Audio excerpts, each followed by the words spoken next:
ପ୍ରିୟ ଦର୍ଶକ ବନ୍ଧୁ, ଆଜି ଆମେ ପ୍ରଥମ ଶ୍ରେଣୀର ହସ ଖେଳ ବହିର ପ୍ରଥମ ଭାଗର ପାଠ ନମ୍ବର 8 ରାଜାଙ୍କ ଭୋଜି ପଢ଼ିବା। ଏଠିରେ ଆମେ ଦୁଇଟା ଭିଡ଼ିଓ କରିବା। ଗୋଟେ ଭିଡ଼ିଓରେ ରାଜାଙ୍କର ଭୋଜିର ପାଠଟା ପଢ଼ିବା, ଆଉ ଗୋଟେ ଭିଡ଼ିଓରେ ଆର ଅଭ୍ୟାସ କରିବା। ଅଭ୍ୟାସର ଭିଡ଼ିଓଟା ମୁଁ ତଳେ ଲିଙ୍କରେ ଦେଇଦେଇଛି, ଲିଙ୍କରେ କ୍ଲିକ୍ କଲେ ଅଭ୍ୟାସର ଭିଡ଼ିଓ ମିଳିଯିବ। ଚାଲ ପାଠ ଷ୍ଟାର୍ଟ କରିବା। ଗୋଟେ ଛୋଟର ଅନୁରୋଧ, ପାଠ ଷ୍ଟାର୍ଟ କରିବା ପୂର୍ବରୁ ଚ୍ୟାନେଲକୁ ଯଦି ନୂଆ ଆସିଥିବେ ଚ୍ୟାନେଲଟିକୁ ସବସ୍କ୍ରାଇବ୍ କରିଦେବେ। ଚାଲ ପାଠ ଷ୍ଟାର୍ଟ କରିବା। ପିଲେ କହିଲେ ଦେଖି, ପାଠ ନାଁ କ'ଣ?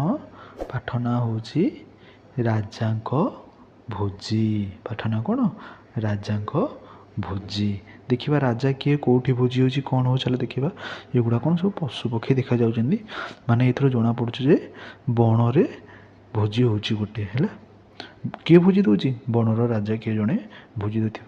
ଚାଲ ପଢ଼ିବା, ପାଠଟି ପଢ଼ିଲେ ଜଣାପଡ଼ିବ କ'ଣ ହେଇଛି। ଚାଲ ମୋ ସହିତ ପଢ଼। ବଣର ରାଜା ଭୋଜି ଦେବେ। କିଏ ଦେବ? ବଣର ରାଜା ଭୋଜି ଦେବେ। କିଏ ପିଲେ କହିଲେ ଦେଖି? ବଣରେ ସେମାନେ କେଉଁମାନେ ରୁହନ୍ତି? ବଣରେ ବାଘ, ଭାଲୁ, ସିଂହ, ମୟୂର, ମାଙ୍କଡ଼, ଠେକୁଆ, ଏମାନେ ସବୁ କ'ଣ? ସବୁ ପଶୁପକ୍ଷୀମାନେ ବଣରେ ରୁହନ୍ତି। ସବୁ ପ୍ରଜା ରାଜ ଉଆସରେ ଖାଇବେ। ମାନେ ଯେତିକି ସବୁ ପ୍ରଜା। ବଣର ରାଜା କିଏ? ରାଜା କିଏ କହିଲ? ବଣର ରାଜା ହେଉଛି ବାଘ। ସେଇଠି କ'ଣ ଆଉ ସେମାନେ ରହିଲେ କ'ଣ? ପ୍ରଜା ରହିଲେ। ସବୁ ପ୍ରଜା କେଉଁଠି ଖାଇବେ? ଭୋଜି କେଉଁଠି ଖାଇବେ? ରାଜ ଉଆସରେ ଖାଇବେ। ମାନେ ରାଜାଙ୍କର ଘରେ ବା ରାଜାଙ୍କର ବଗିଚାରେ ଭୋଜି ଖାଇବେ। ଡାକରା ପାଇ ଜୀବମାନେ ସଜବାଜ ହୋଇ ବାହାରିଗଲେ। ଯେମିତି ଗାଁରେ ଭୋଜି ଖାଇବା ଡାକିଲେ ତୁମେମାନେ ମଧ୍ୟ ପୁରା ସଜବାଜ ହୋଇକରି ଯାଅ ଭୋଜି ଖାଇବା ପାଇଁ, ସେମିତି ଯେତେବେଳେ ଜାଣିଲେ ରାଜା ଭୋଜି ଦେଉଛନ୍ତି, ସବୁ ପଶୁପକ୍ଷୀ ପୁରା ସଜବାଜ ହୋଇକରି ରାଜାଙ୍କ ଉଆସକୁ ବାହାରିଲେ କ'ଣ? ଭୋଜି ଖାଇବା ପାଇଁ।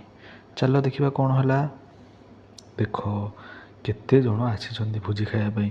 ଏଇଟା ହେଉଛି ରାଜାଙ୍କର ଉଆସ, ରାଜାଙ୍କର ଘର।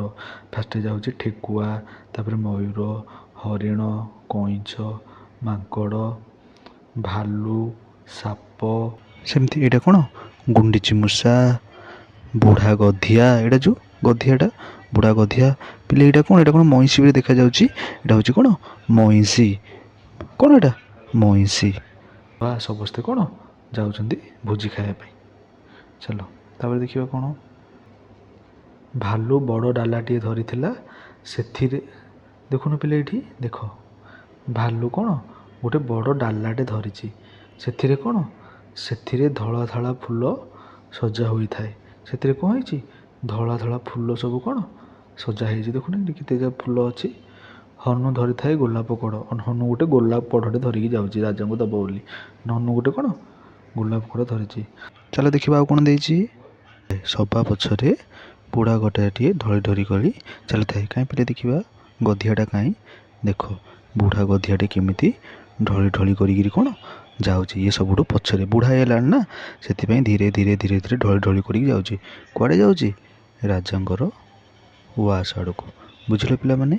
ଏଠି କ'ଣ ହେଇ ଦେଖ, ସମସ୍ତେ ଭୋଜି ଖାଇବା ପାଇଁ ବସିଛନ୍ତି। ହାତୀ ବସିଛି, ଭାଲୁ ବସିଛି, ଘୋଡ଼ା ବସିଛି, ମୟୂର ବସିଛି, ଜିରାଫ ବସିଛି, ବାଘ ବସିଛି, ମାଙ୍କଡ଼ ଦେଖ ବାଣ୍ଟୁଛି, ଆଉ ଗୋଟେ ମାଙ୍କଡ଼ କ'ଣ ବସିଛି, ଠେକୁଆ ବାଣ୍ଟୁଛି ଡଙ୍କି ଆଉ ବାଲ୍ଟି ଧରିକିରି। ଦେଖିଲ, ସବୁ କ'ଣ ରାଜାଙ୍କର ଭୋଜି ଖାଉଛନ୍ତି ବସିକିରି।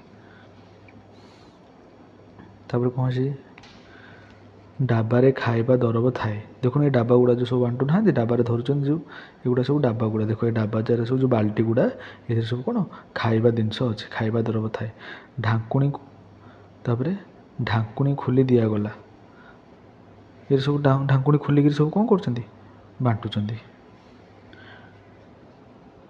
ଉଆସରେ ଜୀବମାନେ ଧାଡ଼ି ହୋଇ ବସିଗଲେ, କେତେଜଣ ଡଙ୍କି ଧରି ପରିସିରେ ଲାଗିଲେ। ଡାବାରେ ଯେଉଁ ସବୁ ଖାଇବା ଜିନିଷ ଅଛି ସେଗୁଡ଼ାକ ଢାଙ୍କୁଣୀ ଖୋଲା ହେଲା। ଆଉ କ'ଣ ସମସ୍ତେ ଲାଇନ୍ରେ ଧାଡ଼ି ହେଇକିରି ବସିଲେ। ଦେଖୁନ ସମସ୍ତେ ଧାଡ଼ି ହେଇକିରି ବସିଛନ୍ତି। ସମସ୍ତେ କ'ଣ ଧାଡ଼ି ହେଇକି ବସିଛନ୍ତି। ସମସ୍ତେ ଧାଡ଼ି ହେଇକିରି ବସିଲେ। ତାପରେ କେତେଜଣ ଡଙ୍କି ଧରିକିରି ପରିସରରେ ଲାଗିଲେ। ଦେଖିଲ ପିଲେ କିଏ କିଏ ବାଣ୍ଟୁଛନ୍ତି? ଗୋଟେ ମାଙ୍କଡ଼ ବାଣ୍ଟୁଛି, ଆଉ ଗୋଟେ କ'ଣ ଠେକୁଆ ବାଣ୍ଟୁଛି। ହେଲା, ତାପରେ କ'ଣ ହେଲା ଦେଖିବା। ସବା ଶେଷରେ ବିଲୁଆ ଆସିଲା। ଏଇଟା କ'ଣ ଦେଖ, ବିଲୁଆ ଲାଷ୍ଟକୁ ବିଲୁଆ ଆସିଲା। ସବୁଠୁ ଲାଷ୍ଟରେ କ'ଣ ବିଲୁଆ ଆସିଲା। ପିଢ଼ା ପକାଇ ବସିଲା। ହଁ, ବିଲୁଆ ଆସିଲା ପରେ କ'ଣ ଦେଖୁନ, ସଭା ଶେଷରେ ବିଲୁଆ ଆସିଲା।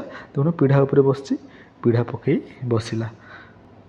ଭାବିଲା ପେଟେ ଖାଇବ, ଭାବିଲା ପେଟେ ଖାଇବ। କିନ୍ତୁ କ'ଣ ହେଲା ଦେଖିଲା ବେଳକୁ ଡାବା ଖାଲି ଦେଖୁନ ଡାବା ଖାଲି ହେଇକି ସବୁ ସରିଗଲାଣି କାଉ ବସିକି ଖାଉଛି କିଛି ନାହିଁ। ଲାଷ୍ଟକୁ ବିଲୁଆ ଆସିଲା କହିଲା ଭାବିଲ ମୁଁ ପେଟେ ଆଜି ଖାଇବି ଆଉ ରାଜାଙ୍କର ଭୋଜି ହେଉଛି ଆଉ ଦେଖିଲା ବେଳକୁ କିଛି ନାହିଁ ସବୁ ସରିଗଲା। ବିଚରା ବିଲୁଆ ମନ ଦୁଃଖ ହେଇକିରି ପଳେଇଲା। ହେଲା ଏ ପାଠଟା ଆମେ ପଢ଼ିଲେ ସବୁ ଯା କ'ଣ ପଢ଼ିଲେ ରାଜାଙ୍କ ଭୋଜି ଦେଉଥିଲେ ବଣରେ ସମସ୍ତେ ଆସିକିରି ଆନନ୍ଦରେ ଭୋଜି ଖାଇକିରି କ'ଣ ଗଲେ। ତାପରେ ଆଉ ପରେ ଭିଡ଼ିଓଟାରେ ଆମେ ଆର ଅଭ୍ୟାସ କରିବା ହେଲା।